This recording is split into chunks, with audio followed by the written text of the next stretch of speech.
This podcast is free, and it's accessible to everyone thanks to support from listeners like you. If you value this show, please consider supporting its production by donating to our home, KUOW. It only takes a minute to give, and you'll be helping to support the production of this podcast. Make a donation at kuow.org or follow the link in the show notes. And thanks! Hi everyone, we're all indoors more than we want to be, so we're here to remind you about the amazing and sometimes strange natural world outside, to transport you to places of wonder in your minds. So today on The Wild, we're going to bring you something a little different. We're going to explore one question about a species that will reveal the wondrous and unexpected way that nature works. We're calling these episodes Wild Bites, short, tantalizing stories that we hope will surprise and delight you. Enjoy. Dragon, SpaceX, go for launch.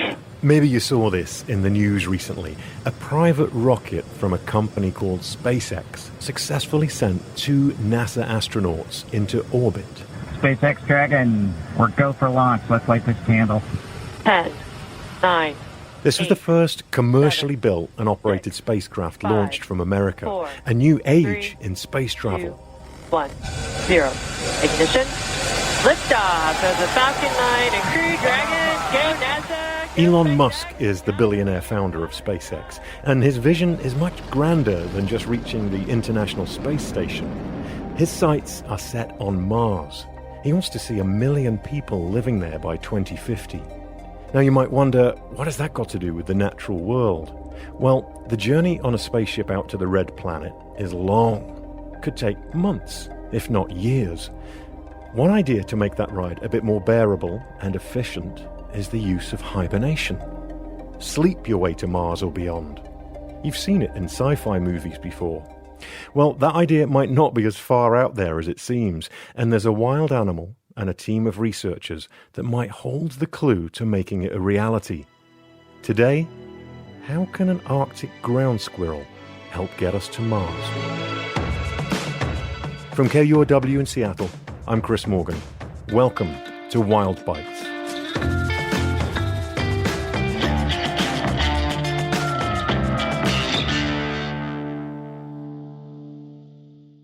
Before we get to Mars, if you want to learn about hibernation, there's really only one place to go. Nobody but Alaskans can really appreciate hibernation. I don't know, maybe people in Siberia. Yeah, I'm missing Alaska this year with not being able to travel. Dr. Kelly Drew is the founder of Be Cool Pharmaceutics and a professor of neurochemistry at the University of Alaska, Fairbanks. Way up north in Alaska, Kelly's research focus is on the Arctic ground squirrel. The Arctic ground squirrel is very Arctic adapted, so it has a flat face, virtually no ears. Can't see the ears sticking out. Very, very little tail. These aren't really the nut-loving, bushy-tailed squirrels you might see at your neighborhood park. These critters don't climb trees. They live underground and are big for a squirrel.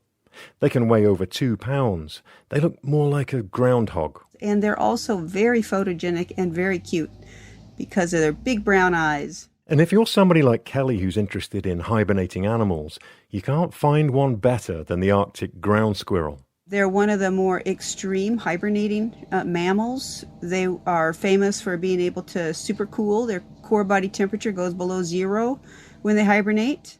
And they can hibernate. They sleep for 7 or 8 months of the year. They're like the world champs of hibernation. And they could hold the key to human hibernation in space travel. First, you've got to understand how an Arctic ground squirrel hibernates. A squirrel burrows a hole and makes a den just above the permafrost layer. So when he gets into his little nest, he gets comfortable, he starts to sleep, and then his metabolism starts to fall. And he doesn't react and wake up, and it continues to fall, and his body temperature cools. This cool-down state is known as torpor. Torpor is about metabolic suppression. It's a state of metabolic suppression that's often associated with lower body temperature. Hibernation is basically an extension of non-REM sleep, also called slow wave sleep, and it's body temperature that regulates that sleep. As you lower body temperature, you enhance the qualities of slow wave sleep to the point in hibernating animals where the amplitude of the EEG signal ultimately decreases to nothing. Wow, that's amazing. And so, specifically, where do the squirrels come in? They're on the nothing side. If you were to monitor the electrical activity of a hibernating ground squirrel, it would look like it was brain dead. Not all animals are that extreme in their hibernation, but lowering temperature and limiting body functions is a great way to conserve energy.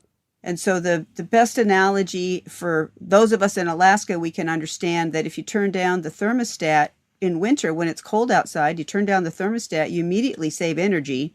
Your heating bill goes down, but your house will also get cold. And so that's really what hibernation is that they turn down their thermostat, which saves energy. It's how an animal survives the winter or a period with little food. But humans can't drop their temperature like hibernating animals to trigger sleep. So Kelly, who remember is a neurochemist, started to wonder if whatever was in a squirrel's brain could be applied to humans. Well, it turns out there's a chemical in a squirrel's brain that causes it to fall into hibernation. It's called adenosine. And we are familiar with adenosine because it accumulates during our wakeful periods and makes us feel sleepy. And you can appreciate that because caffeine blocks those adenosine receptors, and that's why it wakes us up when we're sleepy. I'm just going to block some adenosine receptors then. There Cheers. you go. That's a whole new way to say I'm going to drink a cup of coffee. Exactly. Here's the amazing thing. In her research, Kelly was able to induce hibernation in squirrels in her lab, and she did it by giving them doses of adenosine. It's like a go-to-sleep juice for the squirrels. Next, she set out to see if this adenosine could be used to help people, to induce hibernation in humans. She's not there yet, but the implications are huge.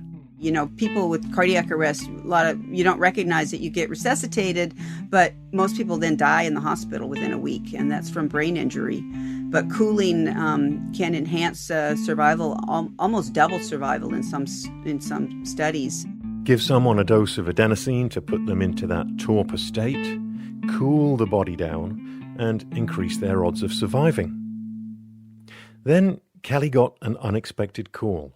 And at the same time, we discovered this role of adenosine and found this drug that could induce this hibernation-like state. And it was about then that SpaceWorks got in touch with us, and we started talking about the human hibernation.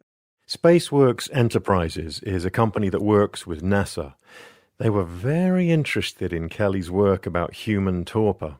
What is human torpor, and why is NASA interested in it? Well, it's about putting people into a state of suspended animation as an extreme. And, it's the kind of concept that's been in science fiction for decades.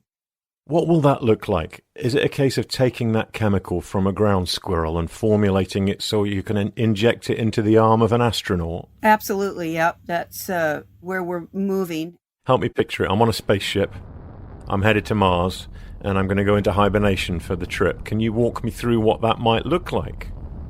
In my vision, they could take a pill, or if you want better control, it could be hooked up to an IV line for IV drip, and that way you can turn it on, turn it off quickly. And so that would facilitate this metabolic suppression. You could picture an astronaut in a cold room, like a pod that could actually regulate their body temperature, back to the thermostat in your house. Now, the astronaut wouldn't be out cold for the entire trip to Mars. They would come in and out of that torpor state. When they warm their body up, they can move around, do any work that's needed, and then take another hit of adenosine and go back under for a nap. A really long nap.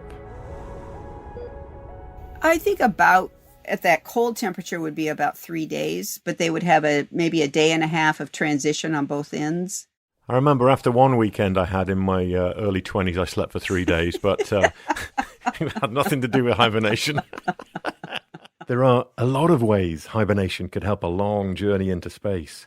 With zero gravity, astronauts experience a loss of bone density and muscle tone. I can picture them on those treadmills in space trying to prevent that. Well, hibernation could avoid those problems in astronauts too.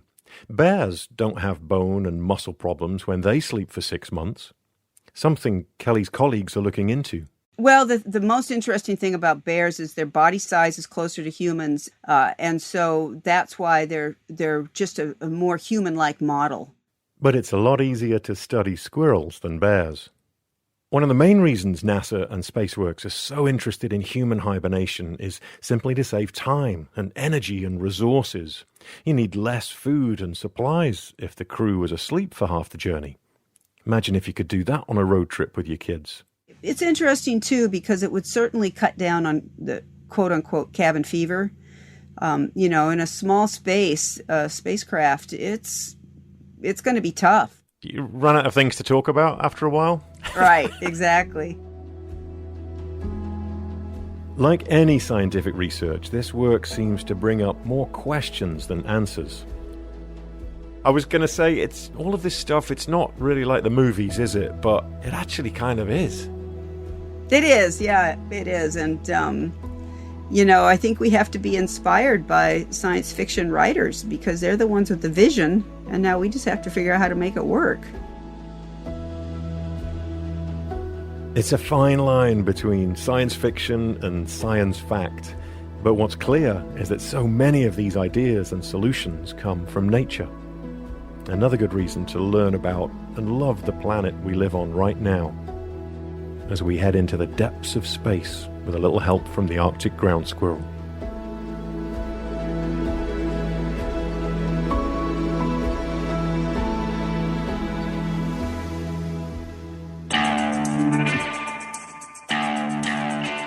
Dr. Kelly Drew is the founder of KUOW Pharmaceutics and a professor of neurochemistry at the University of Alaska Fairbanks. And one more thing Kelly told me, I thought parents might be especially interested. Hamsters also hibernate. Everybody should have one as a pet and watch it hibernate. But don't bury them if they're not moving. You're not dead till you're warm and dead. A very special thank you for their kind financial support to Ellen Ferguson, Jill and Scott Walker, Anna Kimball, John Taylor, and Annie Mize. The wild is inspired not just by nature, but by people who work in it, love it, protect it. We have more information on our website, thewildpod.org. The Wild is a production of KUOW in Seattle, Wildlife Media, and me, Chris Morgan. Our producer is Matt Martin. Jim Gates is our editor. Our production team includes David Brown, Juan Pablo Chiquiza, April Craig, Tio Popescu, Mariah Powell, Brendan Sweeney, and Jeannie Yandel. Our theme music is by Michael Parker. I'm your host, Chris Morgan. Thanks so much for listening, and take care.